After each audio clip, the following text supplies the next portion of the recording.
नमस्कार, तपाईलाई पर्यटनबजार.com मा स्वागत छ। नमस्ते, म लीलाधर भण्डारी विगत लामो समयदेखि पर्यटन व्यवसायमा आबद्ध छु र नेपालको आन्तरिक पर्यटन प्रवर्धन गर्न स्थानीय निकायलाई पर्यटनसँग जोड्ने उद्देश्यले हाल सिन्धुपाल्चोक जिल्लामा जन्मिएर विभिन्न विधामा विभिन्न ठाउँमा पर्यटन व्यवसायसँग जोडिन र आबद्ध भएका साथीहरूको एउटा समूह बाट यो सिन्धुपाल्चोक पर्यटन विकास परिषद भन्ने एउटा सङ्गठनको परिकल्पना गरेका छौँ र त्यसको म अहिले अध्यक्षको रूपमा प्रस्तावित छु र साथीहरू सबैले तपाईँको अनुभव र तपाईँले गर्न खोज्नुभएका कुराहरू सिन्धुपाल्चोकबाटै त्यसलाई कार्यान्वयन गरौँ भन्ने प्रस्ताव आएपछि मैले प्रस्तावित अध्यक्षको रूपमा अहिले अघि बढिरहेका छौँ। हालै मात्र सिन्धुपाल्चोक पर्यटन परिषद समाजको गठन गर्नुभएको छ। यसको मुख्य उद्देश्य के होला?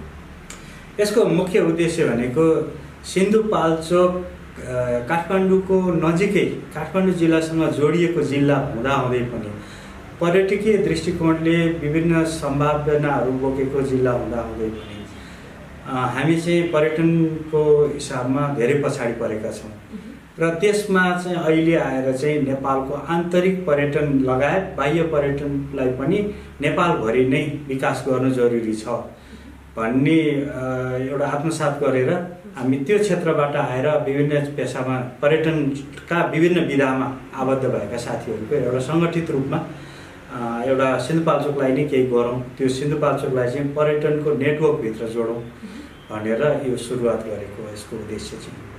सिन्धुपाल्चोक प्रवर्धन गर्नलाई कस्तो योजनाहरू बनाउनु भएको छ? सिन्धुपाल्चोकलाई प्रवर्धन गर्नलाई त अब पहिला त यसभित्र भएका प्राकृतिक सांस्कृतिक क्षेत्रहरूलाई हामीले पहिला लिस्टिङ गर्नु पर्यो। त्यसलाई सूचीकृत गरिसके पछाडि कहाँ कसरी अब सम्भाव्यताहरू के छ यसको अध्ययन गर्नु पर्यो।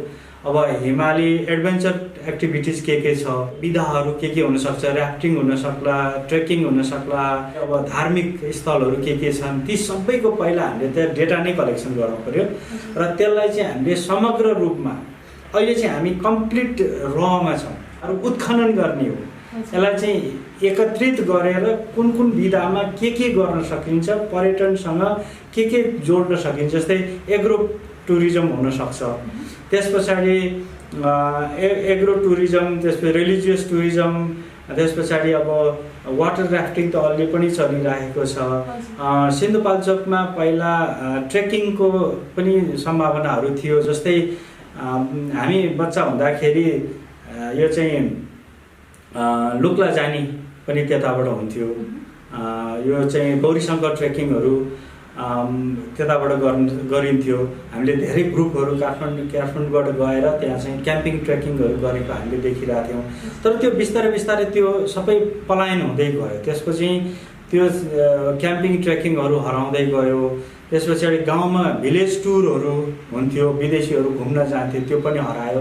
र पछिल्लोचोटि चाहिँ अब यसलाई चाहिँ त्यसरी चाहिँ एउटाले सुरु गर्ने, अर्कोले हराउँदै जाने, यो त्योभन्दा अब त्यहाँ यसलाई चाहिँ समग्र रूपमा चाहिँ सबै स्थानीय निकायहरूसँग पनि कुन स्थानीय निकायसँग के छ, केलाई चाहिँ पर्यटनसँग जोड्न सकिन्छ। हामी एक ठाउँको एउटा क्षेत्रको मात्रै कुरा गरिरहेको छैनौँ। हेलम्बु मात्रै भनेर हामीले चिनिरहेको छौँ। त्यहाँभित्र भएका विविधताहरू के छन्, कल्चर के छ, रिपोर्ट नै बनाउँछौँ, पहिला अध्ययन सुरु गर्छौँ। अब सिन्धुपाल्चोक जिल्लाको 12वटा स्थानीय निकायहरू छ। अहिलेको राज्य संरचना अनुसार हाम्रो जिल्लामा 12वटा स्थानीय निकाय छन्। ती सबै 12वटा स्थानीय निकायलाई नै हामी योसँग जोडेर यसलाई चाहिँ एउटा साझा प्लेटफर्मको रूपमा लिएर जान्छौँ। न कि कुनै व्यवसायीहरूको मात्रै हुने छैन। यो स्थानीय सरकारको पनि उत्तिकै महत्त्व दिने खालको यो चाहिँ अभियानको रूपमा आउँछ, जसले गर्दाखेरि हाम्रा सिन्धुपाल्चोकका छिमेकी जिल्लाहरूसँग ले पनि यो अभियानलाई, यो मोडालिटीलाई चाहिँ सिकेर यसलाई देशभरि लैजाने एउटा माध्यम बनोस् भनेर चाहिँ यो हामीले परिकल्पना गरेका छौँ। हजुर, सिन्धुपाल्चोक जुन काठमाडौँ जिल्लामा जोडिएको छ, यति नजिकै हुँदै पनि र सिन्धुपाल्चोक जिल्लामा चाहिँ धेरैभन्दा धेरै पर्यटकीय गन्तव्यहरू हुँदै पनि पछाडि पर्नुको कारण चाहिँ के जस्तो लाग्छ तपाईँलाई? पछाडि पर्नुको कारण चाहिँ नेपाल सरकारको सुरुदेखि नै पर्यटनको दृष्टिकोणले कसरी प्रवर्धन गर्ने, विश्व बजारमा कसरी लाने भन्ने एउटा रोडम्याप बनेन। त्यो नबनेपछि जुन देशबाट मान्छे आए, अन्नपूर्णको नाम प्रख्यात भयो, एभरेस्टको नाम प्रख्यात भयो, हिमालहरूको मात्रै हिमाल चढ्ने उद्देश्यले विदेशीहरू आए। जहाँ जहाँ हिमाल थिए त्यो ठाउँ र त्यसका फेदीमा पर्ने र त्योसँग बाटो पर्ने ठाउँहरू मात्रै पर्यटनसँग जोडिँदै गयो। भन्नुहोस्, धार्मिक र सांस्कृतिक हिसाबले काठमाडौँ पर्यटनमा प्रसिद्ध भयो। एभरेस्ट भएका कारणले सगरमाथा जुन रिजनमा पर्थ्यो त्यो ठाउँ मात्रै प्रवर्धन भयो। अन्नपूर्ण जहाँ थियो त्यो भयो, मनासलु जहाँ थियो त्यहाँ भयो, कञ्चनजङ्घा जहाँ थियो, जहाँ हिमालहरू छन्, संसारका उच्च हिमालहरू भएको ठाउँहरू चाहिँ प्रसिद्ध हुँदै गयो। त्यो पनि बाई फोर्स भयो।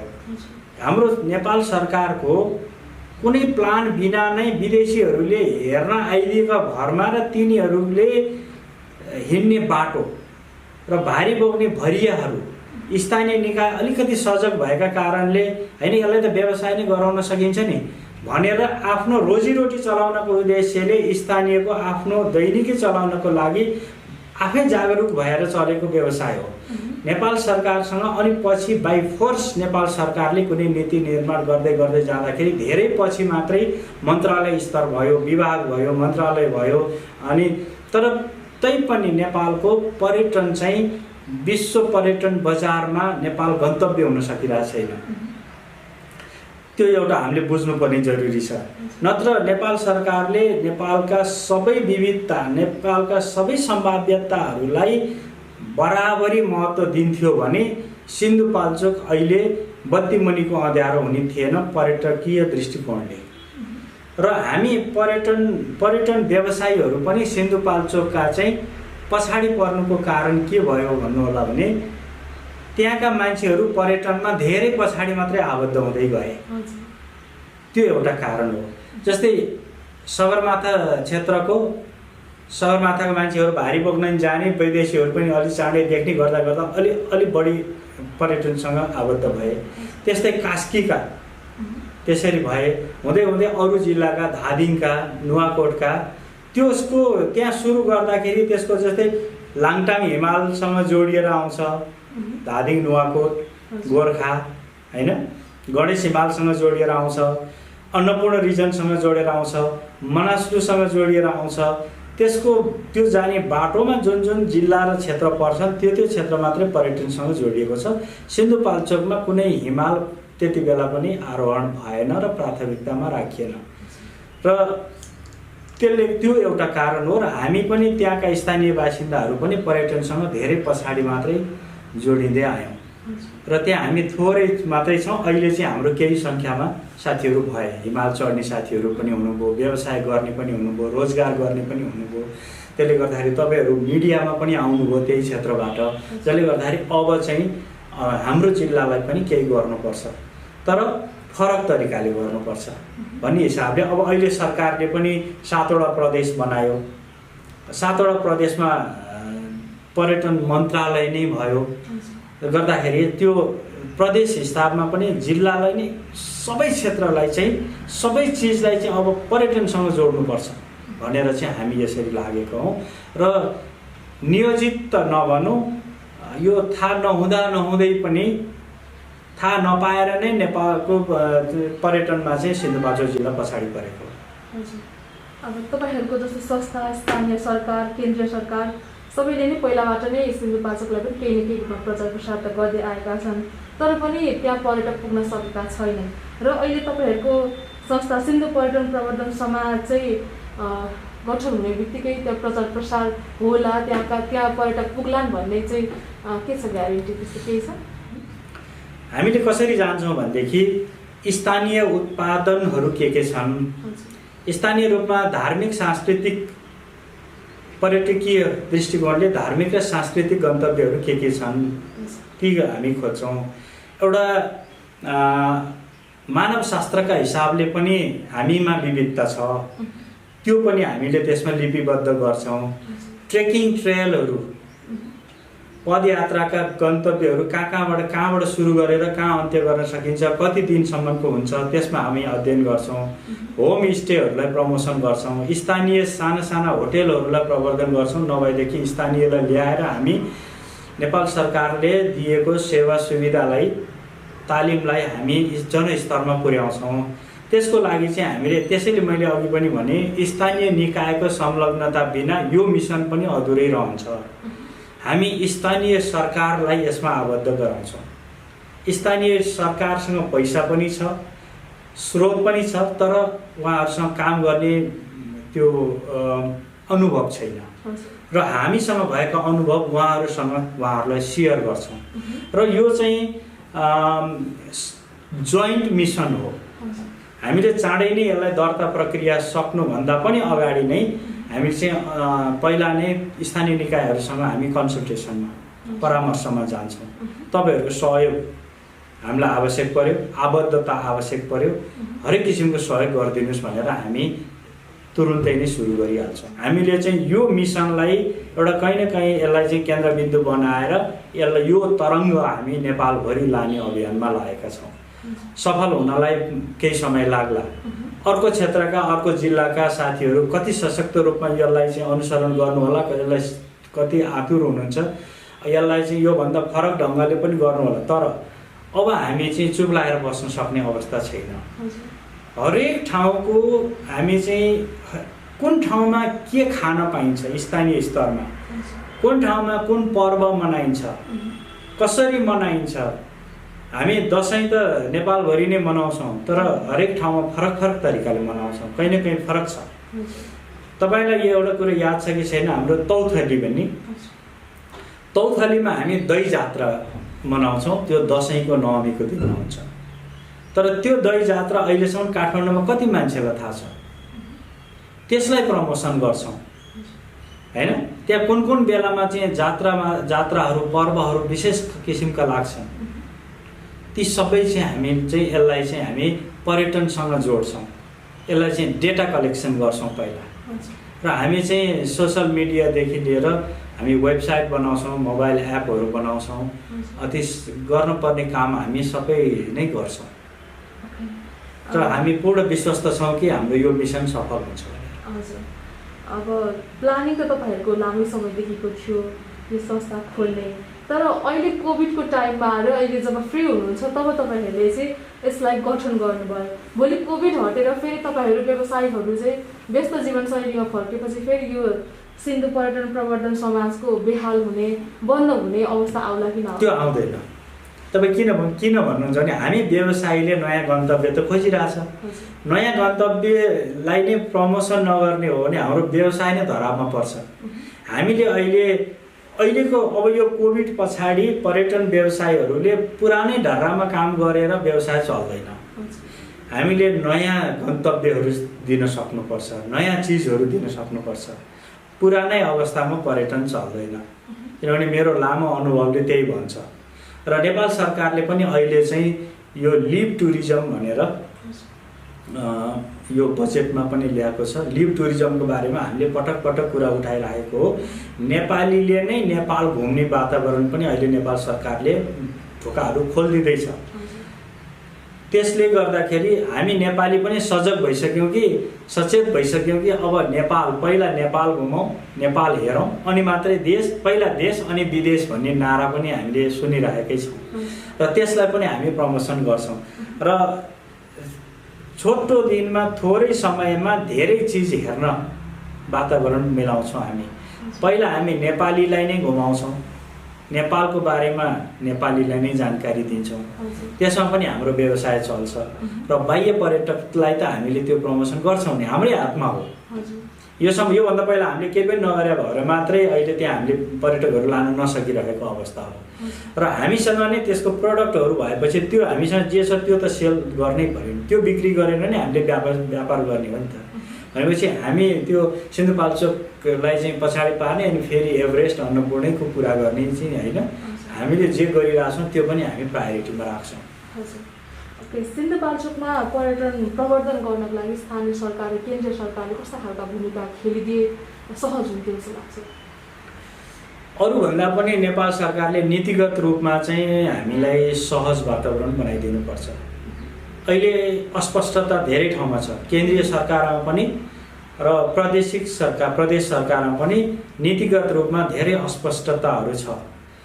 स्थानीय नागरिकहरूलाई व्यवसायसँग कसरी जोड्ने, कस्तो नीति निर्माण गर्ने, लगानीका कुराहरू, तालिमका कुराहरू, शिक्षाका सम्बन्धित विषयको शिक्षाका कुराहरूमा हामी अहिले पनि जिरोमै छौँ। सिंहदरबारभित्र मात्रै घुमिरहेछ ती कुराहरू।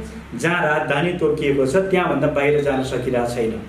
व्यवसायीहरू पनि त्यो विषयमा कम्प्लिट अननोन छ, हामीलाई कुनै पनि जानकारी पनि छैन। प्रादेशिक सरकारले कति पैसा पर्यटनमा छुट्याएको छ, केमा लगानी गर्छ, त्यो सबै कसैलाई थाहा छैन। उहाँहरूले जे बनाउनु भएको छ, वार्षिक कार्यक्रम बनाउनु भयो होला, त्यो जनमानसमा पुग्न सकिरहेको छैन। अब हामीले चाहिँ त्यसलाई घसघस्याएर हामीले त्यसलाई सदुपयोग गर्दै त्यसलाई मिडिया मार्फत नेपालभरि नै लाने हो। र नेपाल सरकारलाई पनि हामीले अब यो सङ्घीय सरकार भनौँ, सङ्घीय सरकारलाई पनि हामी चाहिँ सुझावहरू दिन्छौँ, गर्न बाध्य बनाउँछौँ। र हामीलाई चाहिँ नीति निर्माण तहमा नै धेरै काम गर्न बाँकी छ। हाल चाहिँ जिल्ला अनुसार पर्यटन प्रवर्धन समाजहरू चाहिँ ठाउँ ठाउँमा धेरै मात्रामा खुलिरहेका छन्, तर उल्लेखनीय रूपमा काम पनि गर्न सकेका छैनन्। र एउटा प्रब्लम भने त बजेटको पनि हुन्छ, विदाउट बजेट केही पनि गर्न सकिँदैन। त्यसमा बजेटिङ चाहिँ कसरी गर्ने सोच्नु भएको छ तपाईँले? बजेटिङ त हामीले केन्द्र सरकार र यो प्रदेश सरकारसँगै र स्थानीय निकायहरूसँगै पनि हामी रिक्वेस्ट गर्छौँ। उहाँहरूको सहयोग पनि त्यतिकै रहन्छ।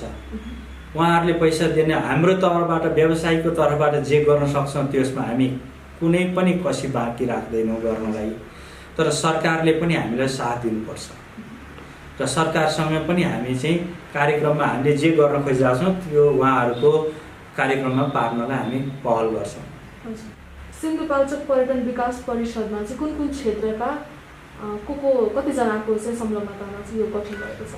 अहिले चाहिँ हामीले सानो कमिटी बनाएका छौँ। अब 25-30 जनाको मात्रै कमिटी बन्छ अहिले। त्यसमा कार्य समितिमा 13 जना, स्थानीय निकायहरू 12वटा छ।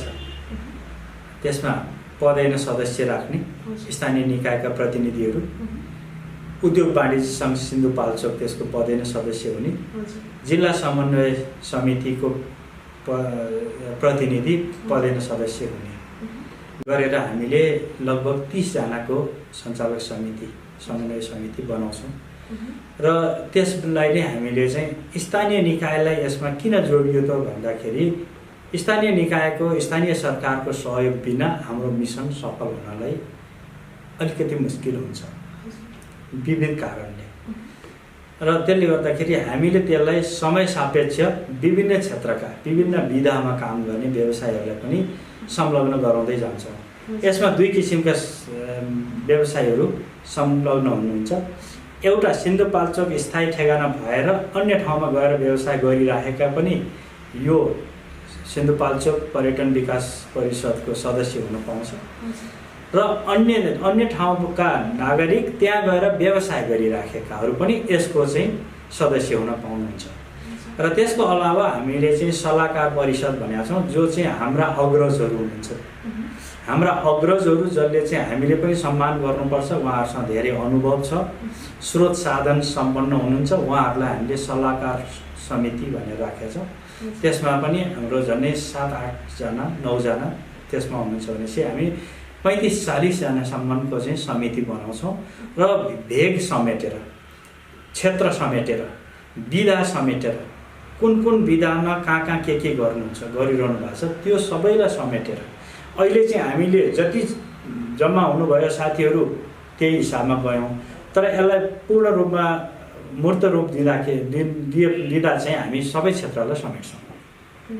सिन्धुपाल्चोक पर्यटन विकास परिषद नाम राख्नुभएको छ, सिन्धुपाल्चोकका वासीहरूलाई चाहिँ के मेसेज दिन चाहनुहुन्छ? अब तपाईँहरू पर्यटन भनेको के हो, यसलाई कसरी गरिन्छ, अब सुनेको भरमा होइन, अब प्रत्यक्ष रूपमा देख्न पाउनुहुनेछ। तपाईँको बगैँचामा उम्रिएको उत्पादक तपाईँले पर्यटकलाई विदेशी पर्यटक मात्रै होइन, स्वदेशी पर्यटकलाई पनि खुवाएर पाहुनाको रूपमा स्वागत गर्ने अवसर हामी हरेक स्थानीय निकाय र स्थानीय गाउँ बासिन्दालाई त्यो अवसरको हामी सिर्जना गर्ने प्रयत्न गरिरहेका छौँ। मेरो अर्को एउटा अनुरोध चाहिँ के छ भने प्रदेश सरकार, सङ्घीय सरकार, स्थानीय सरकारलाई चाहिँ हामीले जुन किसिमको पर्यटन विकासका नारा र यसका सानातिना यदाकदा हामीले भाषणमा र नीतिका कुराहरूमा कहीँ उठाएको देखिन्छ। अब त्यसरी होइन, पूर्ण रूपमा स्थानीय बासिन्दा र व्यवसायीहरूको राय सुझावमा मात्रै यसका चाहिँ नियम विनियम नीतिहरू चाहिँ बन्नुपर्छ र त्यसले मात्रै नेपालको पर्यटन विकास हुन सक्छ। अहिलेसम्म लागेको होला नेपाल सरकारले हामीले पर्यटनमा ठुलो काम गरेका छौँ, धेरै काम गरेका छौँ, होइन। नेपाल सरकारले हालसम्म गरेको काम नेपालको पर्यटकीय क्षमताका आधारमा गर्ने हो भने लगभग 20% पनि काम भएको छैन। 80% नेपाल सरकारले नागरिकलाई पर्यटन सम्बन्धी, पर्यटन व्यवसाय सम्बन्धी सुसज्जित गर्नुपर्ने कुराहरू हो, त्यो अहिलेसम्म भएको हामीले पाएका छैनौँ। यो के का आधारमा मैले भन्दैछु भने यो कुनै हामीले त धेरैवटा देश पनि हेरेका छौँ, धेरै विदेश पनि हेरेका छौँ।